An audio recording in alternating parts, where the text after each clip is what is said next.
আমরা যে বলি নেশাব হওয়ার জন্যে নিত্য প্রয়োজনের অতিরিক্ত সম্পদ হওয়া দরকার।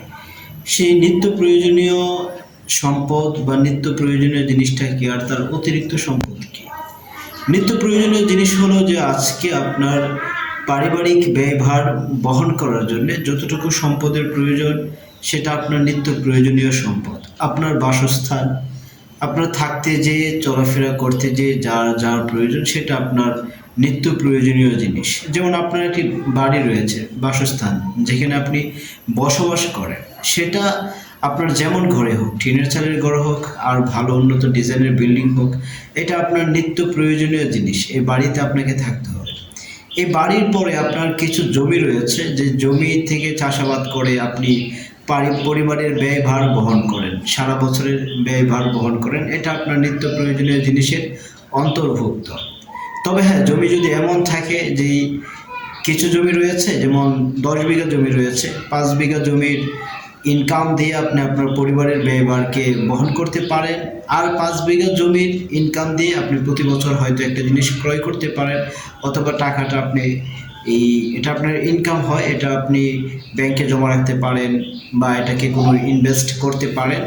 এই অতিরিক্ত 5 বিঘা জমি, সেটা হলো নিত্য প্রয়োজনের অতিরিক্ত।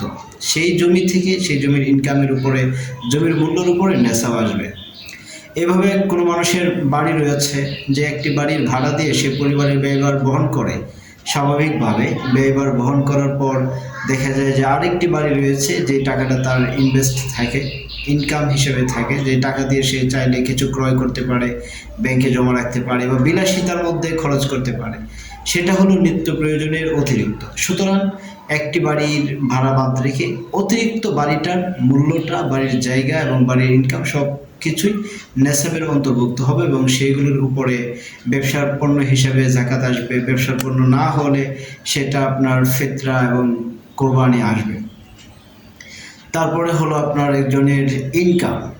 ইনকামের উপরে দেখা যায় স্বাভাবিকভাবে একটা মানুষের ব্যয়ভার বহন করে, তার ইনকাম থেকে প্রতি মাসেই তার কিছু এই ব্যাংকে জমা থাকে বা তার কিছু ডিপোজিট হিসেবে জমা থাকে। সেই ডিপোজিটের টাকা পয়সা যদি আপনার নেশাব ছাড়িয়ে যায়, তাহলে সেটার উপরে আপনার এই ফিতরা কোরবানি আসবে। এটাই হলো নিত্য প্রয়োজনীয় জিনিসের অতিরিক্ত সম্পদ আর কি। আশা করি আমরা বুঝতে পেরেছি। আল্লাহ তাআলা আমাদের আমল করার তৌফিক দান করুন।